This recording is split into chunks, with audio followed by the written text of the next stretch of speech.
El conflicto de los siglos. Capítulo 3. Una era de tinieblas espirituales. El apóstol Pablo, en su segunda carta a los tesalonicenses, predijo la gran apostasía que había de resultar en el establecimiento del poder papal.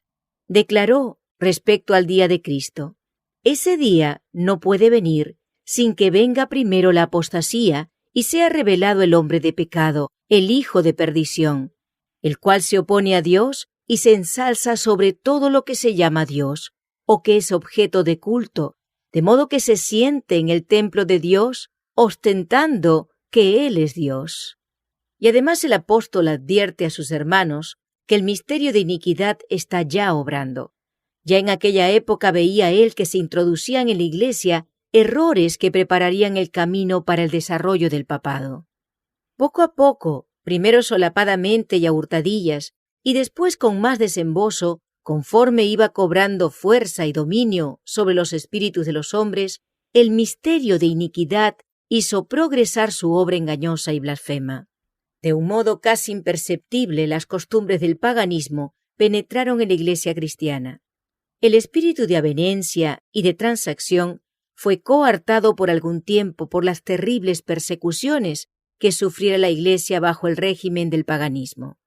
Mas habiendo cesado la persecución y habiendo penetrado el cristianismo en las cortes y palacios, la Iglesia dejó a un lado la humilde sencillez de Cristo y de sus apóstoles por la pompa y el orgullo de los sacerdotes y gobernantes paganos, y sustituyó los requerimientos de Dios por las teorías y tradiciones de los hombres.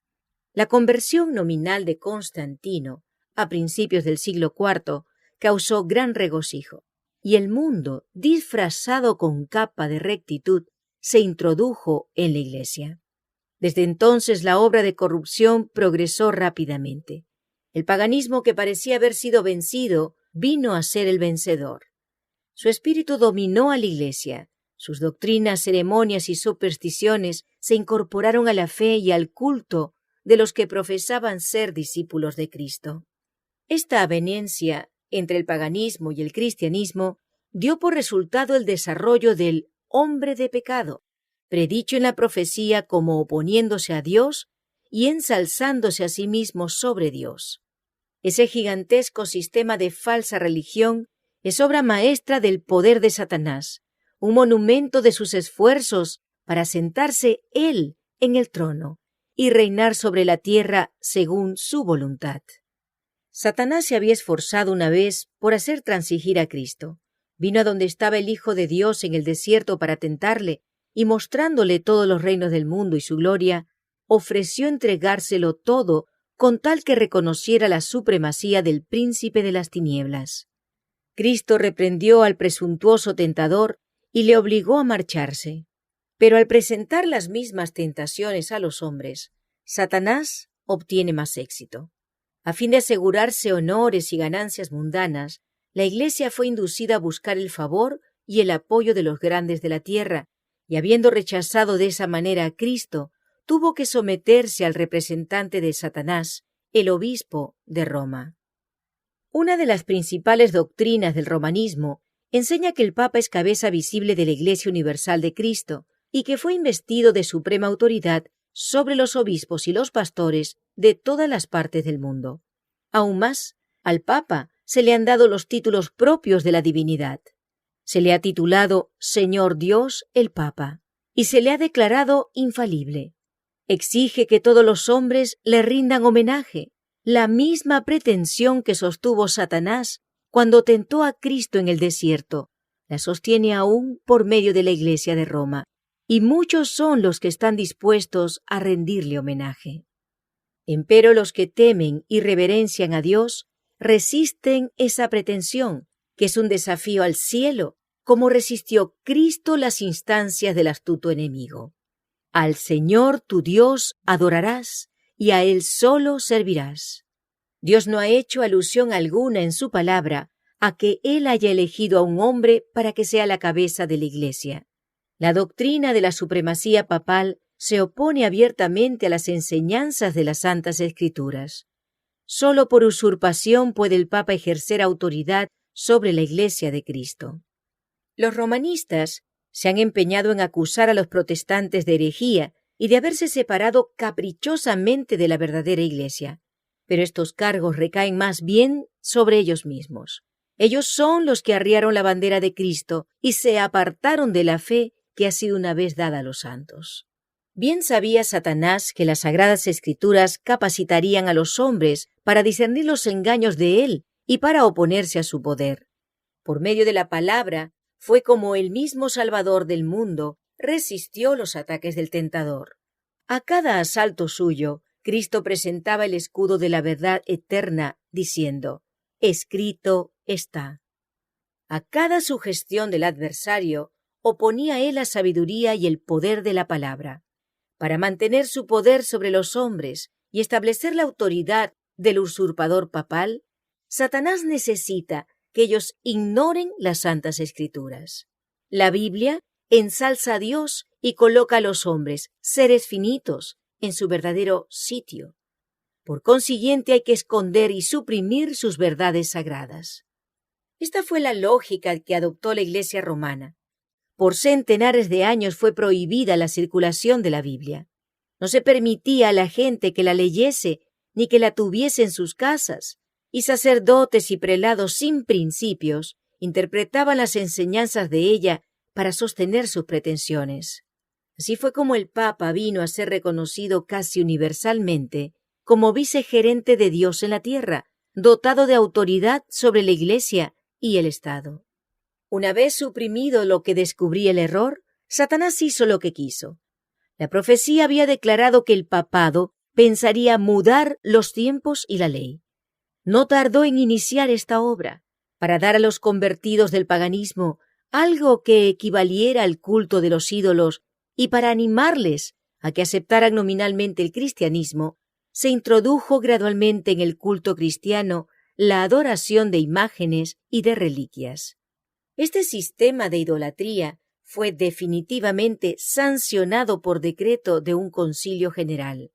Para remate de su obra sacrílega, Roma se atrevió a borrar de la ley de Dios el segundo mandamiento, que prohíbe la adoración de las imágenes, y a dividir en dos el último mandamiento para conservar el número de estos. El espíritu de concesión al paganismo fomentó aún más el desprecio de la autoridad del cielo. Obrando por medio de directores inconversos de la Iglesia, Satanás atentó también contra el cuarto mandamiento y trató de echar a un lado el antiguo sábado, el día que Dios había bendecido y santificado, para colocar en su lugar el día festivo observado por los paganos como el venerable día del sol. Este intento no se hizo al principio abiertamente. En los primeros siglos, el verdadero día de reposo, el sábado, había sido guardado por todos los cristianos, los cuales, siendo celosos de la honra de Dios y creyendo que su ley es inmutable, respetaban escrupulosamente la santidad de sus preceptos. Pero Satanás procedió con gran sutileza por medio de sus agentes para llegar al fin que se propusiera. Para llamar la atención de las gentes hacia el domingo, fue declarado día de fiesta en honor de la resurrección de Cristo. Se celebraban servicios religiosos en ese día, no obstante, se lo consideraba como día de recreo y seguía guardándose piadosamente el sábado. Con el fin de preparar el terreno para la realización de sus fines, Satanás indujo a los judíos, antes del advenimiento de Cristo, a que recargasen el sábado con las más rigurosas exacciones, de modo que su observancia fuese una pesada carga. Aprovechándose luego de la falsa luz bajo la cual lo había hecho considerar, hízolo despreciar como institución judaica. Mientras que los cristianos seguían observando generalmente el domingo como día de fiesta alegre, el diablo los indujo a hacer del sábado un día de ayuno, de tristeza y de abatimiento, para hacer patente su odio al judaísmo. A principios del siglo IV, el emperador Constantino expidió un decreto que hacía del domingo un día de fiesta pública en todo el Imperio romano. El día del sol fue reverenciado por sus súbditos paganos y honrado por los cristianos, pues era política del emperador conciliar los intereses del paganismo y del cristianismo que se hallaban en pugna.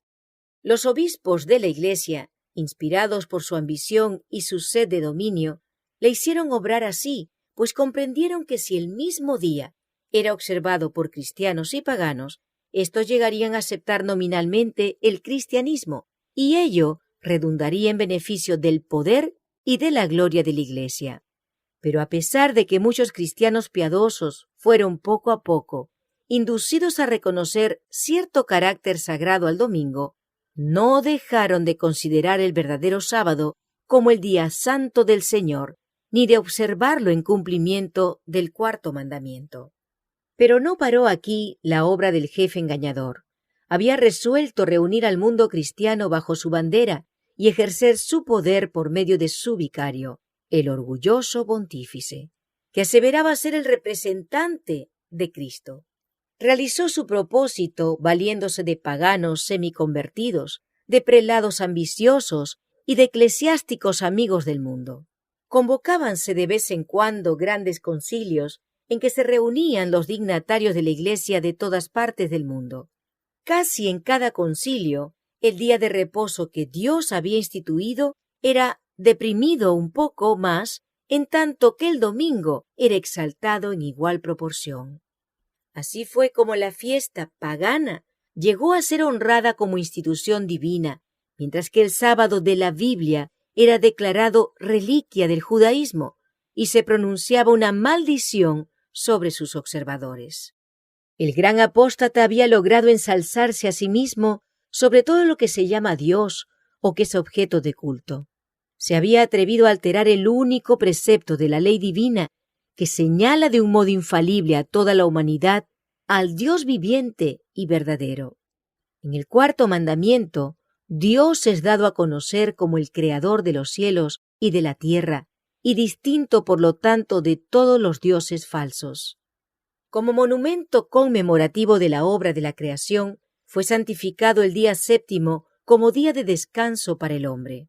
Estaba destinado a recordar siempre a los hombres que el Dios viviente es fuente de toda existencia y objeto de reverencia y adoración. Satanás se esfuerza por disuadir a los hombres de que se sometan a Dios y obedezcan a su ley, y por lo tanto dirige sus golpes especialmente contra el mandamiento que presenta a Dios como al Creador. Los protestantes alegan ahora que la resurrección de Cristo en el domingo convirtió a dicho día en el día del Señor. Pero las Santas Escrituras en nada confirman este modo de ver. Ni Cristo ni sus apóstoles confirieron semejante honor a ese día. La observancia del domingo como institución cristiana tuvo su origen en aquel misterio de iniquidad, que ya había iniciado su obra en los días de San Pablo. ¿Dónde y cuándo adoptó el Señor a este hijo del papado? ¿Qué razón válida puede darse en favor de un cambio que las Santas Escrituras no sancionan? En el siglo VI, el papado concluyó por afirmarse. El asiento de su poder quedó definitivamente fijado en la ciudad imperial, cuyo obispo fue proclamado cabeza de toda la Iglesia. El paganismo había dejado el lugar al papado. El dragón dio a la bestia su poder y su trono y grande autoridad. Entonces empezaron a correr los 1260 años de la opresión papal, predicha en las profecías de Daniel y en el Apocalipsis. Los cristianos se vieron obligados a optar entre sacrificar su integridad y aceptar el culto y las ceremonias papales, o pasar la vida encerrados en los calabozos, o morir en el tormento, en la hoguera o bajo el hacha del verdugo. Entonces se cumplieron las palabras de Jesús: seréis entregados aún de vuestros padres y hermanos y parientes y amigos, y matarán a algunos de vosotros, y seréis aborrecidos de todos por causa de mi nombre. La persecución se desencadenó sobre los fieles con furia jamás conocida hasta entonces, y el mundo vino a ser un vasto campo de batalla. Por centenares de años, la Iglesia de Cristo no halló más refugio que en la reclusión y en la oscuridad. Así lo dice el profeta: y la mujer huyó al desierto, donde tiene lugar aparejado de Dios, para que allí la mantengan 1260 días. El advenimiento de la Iglesia romana al poder marcó el principio de la Edad Media. A medida que crecía su poder, las tinieblas se hacían más densas. La fe pasó de Cristo, el verdadero fundamento, al Papa de Roma. En vez de confiar en el Hijo de Dios para obtener el perdón de sus pecados y la salvación eterna, el pueblo recurría al Papa y a los sacerdotes y prelados a quienes él invistiera de autoridad. Se le enseñó que el Papa era su mediador terrenal y que nadie podía acercarse a Dios sino por medio de él. Y andando el tiempo, se le enseñó también que para los fieles el Papa ocupaba el lugar de Dios y por lo tanto debían obedecerle implícitamente. Con solo desviarse de sus disposiciones, se hacían acreedores a los más severos castigos que debían imponerse a los cuerpos y almas de los transgresores. Así fueron los espíritus de los hombres desviados de Dios y dirigidos hacia hombres falibles y crueles. Sí, aún más, hacia el mismo príncipe de las tinieblas que ejercía su poder por intermedio de ellos. El pecado se disfrazaba como manto de santidad. Cuando las santas escrituras se suprimen y el hombre llega a considerarse como ente supremo, ¿qué otra cosa puede esperarse sino fraude, engaño y degradante iniquidad? Al ensalzarse las leyes y las tradiciones humanas, se puso de manifiesto la corrupción que resulta siempre del menosprecio de la ley de Dios. Días azarosos fueron aquellos para la Iglesia de Cristo. Pocos, en verdad, eran los sostenedores de la fe. Aun cuando la verdad no quedó sin testigos, a veces parecía que el error y la superstición concluirían por prevalecer completamente y que la verdadera religión iba a ser desarraigada de la tierra. El Evangelio se perdía de vista mientras que las formas de religión se multiplicaban y la gente se veía abrumada bajo el peso de exacciones rigurosas. No solo se le enseñaba a ver en el Papa a su mediador, sino aún a confiar en sus propias obras para la expiación del pecado.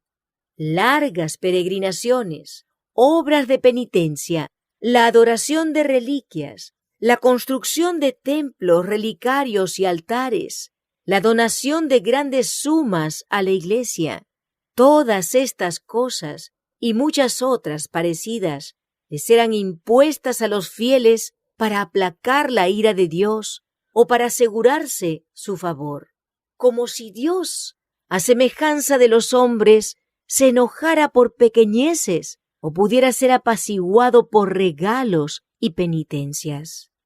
Por más que los vicios prevalecieran, aún entre los jefes de la Iglesia romana, la influencia de ésta parecía ir siempre en aumento. A fines del siglo VIII, los partidarios del Papa empezaron a sostener que en los primeros tiempos de la Iglesia tenían los obispos de Roma el mismo poder espiritual que a la fecha se arrogaban. Para dar a su aserto visos de autoridad, había que valerse de algunos medios, que pronto fueron sugeridos por el padre de la mentira. Los monjes fraguaron viejos manuscritos, se descubrieron decretos conciliares de los que nunca se había oído hablar hasta entonces y que establecían la supremacía universal del Papa desde los primeros tiempos. Y la Iglesia, que había rechazado la verdad, aceptó con avidez estas imposturas. Los pocos fieles que edificaban sobre el cimiento verdadero estaban perplejos y trabados, pues los escombros de las falsas doctrinas entorpecían el trabajo. Como los constructores de los muros de Jerusalén en tiempos de Nehemías, algunos estaban por exclamar: «Las fuerzas de los acarreadores se han enflaquecido, y el escombro es mucho, y no podemos edificar el muro». Debilitados por el constante esfuerzo que hacían contra la persecución, el engaño, la iniquidad y todos los demás obstáculos que Satanás inventara para detener su avance, algunos de los que habían sido fieles edificadores llegaron a desanimarse. y por amor a la paz y a la seguridad de sus propiedades y de sus vidas, se apartaron del fundamento verdadero. Otros, sin dejarse desalentar por la oposición de sus enemigos, declararon sin temor: «No temáis delante de ellos, acordaos del Señor grande y terrible». Y cada uno de los que trabajaban tenía la espada ceñida. En todo tiempo, el mismo espíritu de odio y de oposición a la verdad inspiró a los enemigos de Dios, y los siervos de Él necesitaron la misma vigilancia y fidelidad. Las palabras de Cristo a sus primeros discípulos se aplicarán a cuantos le sigan hasta el fin de los tiempos. Y lo que os digo a vosotros, a todos lo digo: velad. Las tinieblas parecían hacerse más densas, la adoración de las imágenes se hizo más general, se les encendían velas y se les ofrecían oraciones. Llegaron a prevalecer las costumbres más absurdas y supersticiosas. Los espíritus estaban tan completamente dominados por la superstición que la razón misma parecía haber perdido su poder. Mientras que los sacerdotes y los obispos eran amantes de los placeres sensuales y corrompidos, sólo podía esperarse del pueblo que acudía a ellos en busca de dirección, que siguiera sumido en la ignorancia y en los vicios. Las pretensiones papales dieron otro paso más cuando en el siglo XI el Papa Gregorio VII proclamó la perfección de la Iglesia romana. Entre las proposiciones que él expuso, había una que declaraba que la Iglesia no había errado nunca ni podía errar, según las Santas Escrituras. Pero las pruebas de la Escritura faltaban para apoyar el aserto. El altivo pontífice reclamaba además para sí el derecho de deponer emperadores y declaraba que ninguna sentencia pronunciada por él podía ser revocada por hombre alguno, pero que él tenía la prerrogativa de revocar las decisiones de todos los demás. El modo en que trató al emperador alemán Enrique IV nos pinta a lo vivo el carácter tiránico de este abogado de la infalibilidad papal. Por haber intentado desobedecer la autoridad papal, dicho monarca fue excomulgado y destronado. Aterrorizado ante la deserción de sus propios príncipes, que por orden papal fueron instigados a rebelarse contra él, Enrique no tuvo más remedio que hacer las paces con Roma. Acompañado de su esposa y de un fiel sirviente, cruzó los Alpes en pleno invierno para humillarse ante el Papa.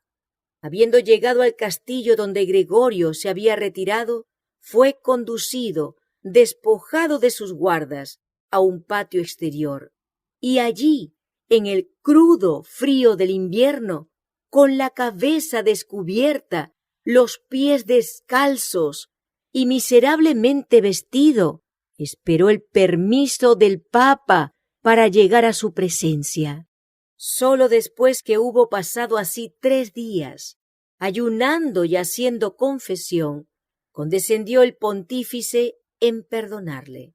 Y aún entonces fuele concedida esa gracia con la condición de que el emperador esperaría la venida del Papa antes de reasumir las insignias reales o de ejercer su poder. Y Gregorio, envanecido con su triunfo, se jactaba de que era su deber abatir la soberbia de los reyes. Cuán notable contraste hay entre el despótico orgullo de tan altivo pontífice y la mansedumbre y humildad de Cristo, quien se presenta a sí mismo como llamando a la puerta del corazón para ser admitido en él y traer perdón y paz. Y enseñó a sus discípulos: el que quisiere entre vosotros ser el primero, será vuestro siervo. Los siglos que se sucedieron presenciaron un constante aumento del error en las doctrinas sostenidas por Roma. Aún antes del establecimiento del papado, las enseñanzas de los filósofos paganos habían recibido atención y ejercido influencia dentro de la Iglesia.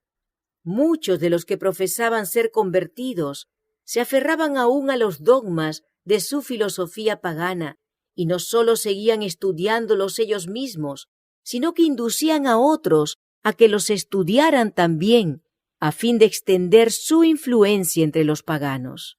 Así se introdujeron graves errores en la fe cristiana. Uno de los principales fue la creencia en la inmortalidad natural del hombre y en su estado consciente después de la muerte. Esta doctrina fue la base sobre la cual Roma estableció la invocación de los santos y la adoración de la Virgen María. De la misma doctrina se derivó también la herejía del tormento eterno para los que mueren impenitentes, que muy pronto figuró en el credo papal. De este modo, se preparó el camino para la introducción de otra invención del paganismo, a la que Roma llamó purgatorio, y de la que se valió para aterrorizar a las muchedumbres crédulas y supersticiosas. Con esta herejía, Roma afirma la existencia de un lugar de tormento en el que las almas de los que no han merecido eterna condenación han de ser castigadas por sus pecados y de donde, una vez limpiadas de impureza, son admitidas en el cielo. Una impostura más necesitaba Roma para aprovecharse de los temores y de los vicios de sus adherentes.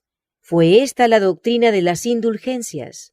A todos los que se alistasen en las guerras que emprendía el pontífice para extender su dominio temporal, castigar a sus enemigos o exterminar a los que se atreviesen a negar su supremacía espiritual, se concedía plena remisión de los pecados pasados, presentes y futuros, y la condonación de todas las penas y castigos merecidos. Se enseñó también al pueblo que por medio de pagos hechos a la Iglesia podía librarse uno del pecado y librar también a las almas de sus amigos difuntos entregadas a las llamas del purgatorio. Por estos medios llenaba Roma sus arcas y sustentaba la magnificencia, el lujo y los vicios de los que pretendían ser representantes de aquel que no tuvo dónde recostar la cabeza. La institución bíblica de la Cena del Señor fue sustituida por el sacrificio idolátrico de la misa. Los sacerdotes papales aseveraban que con sus palabras podían convertir el pan y el vino en el cuerpo y sangre verdaderos de Cristo. Cardenal Wiseman, The Real Presence, Conferencia 8, sección 3, párrafo 26. Con blasfema presunción se arrogaban el poder de crear a Dios, creador de todo. Se les obligaba a los cristianos, so pena de muerte, a confesar su fe en esta horrible herejía que afrentaba al cielo. Muchísimos que se negaron a ello fueron entregados a las llamas. En el siglo XIII se estableció la más terrible de las maquinaciones del papado, la Inquisición. El príncipe de las tinieblas obró de acuerdo con los jefes de la jerarquía papal. En sus concilios secretos, Satanás y sus ángeles gobernaron los espíritus de los hombres perversos, mientras que invisible acampaba entre ellos un ángel de Dios que llevaba apunte de sus malvados decretos y escribía la historia de hechos por demás horrorosos para ser presentados a la vista de los hombres. Babilonia la Grande fue embriagada de la sangre de los santos. Los cuerpos mutilados de millones de mártires clamaban a Dios venganza contra aquel poder apóstata. El papado había llegado a ejercer su despotismo sobre el mundo. Reyes y emperadores acataban los decretos del pontífice romano. El destino de los hombres en este tiempo y para la eternidad parecía depender de su albedrío. Por centenares de años, las doctrinas de Roma habían sido extensa e implícitamente recibidas, sus ritos cumplidos con reverencia y observadas sus fiestas por la generalidad. Su clero era colmado de honores y sostenido con liberalidad. Nunca desde entonces ha alcanzado Roma tan grande dignidad, magnificencia ni poder. Mas el apogeo del papado fue la medianoche del mundo. Willy, The History of Protestantism, libro 1, capítulo 4. Las Sagradas Escrituras eran casi desconocidas, no solo de las gentes, sino de los mismos sacerdotes. A semejanza de los antiguos fariseos, los caudillos papales aborrecían la luz que habría revelado sus pecados. Rechazada la ley de Dios, modelo de justicia, ejercieron poderío sin límites y practicaron desenfrenadamente los vicios. Prevalecieron el fraude, la avaricia y el libertinaje. Los hombres no retrocedieron ante ningún crimen que pudiese darles riquezas o posición. Los palacios de los papas y de los prelados eran teatro de los más viles excesos. Algunos de los pontífices reinantes se hicieron reos de crímenes tan horrorosos que los gobernantes civiles tuvieron que procurar deponer a dichos dignatarios de la Iglesia como monstruos demasiado viles para ser tolerados. Durante siglos Europa no progresó en las ciencias, ni en las artes, ni en la civilización. La cristiandad quedó moral e intelectualmente paralizada. La condición en que el mundo se encontraba bajo el poder romano resultaba ser el cumplimiento espantoso e impresionante de las palabras del profeta Oseas. Mi pueblo está destruido por falta de conocimiento. Por cuanto tú has rechazado con desprecio el conocimiento de Dios, yo también te rechazaré. Puesto que te has olvidado de la ley de tu Dios, me olvidaré yo también de tus hijos. No hay verdad, y no hay misericordia, y no hay conocimiento de Dios en la tierra. No hay más que perjurio y mala fe y homicidio y hurto y adulterio. Rompen por todo, y un charco de sangre toca a otro. Tales fueron los resultados de haber desterrado la palabra de Dios.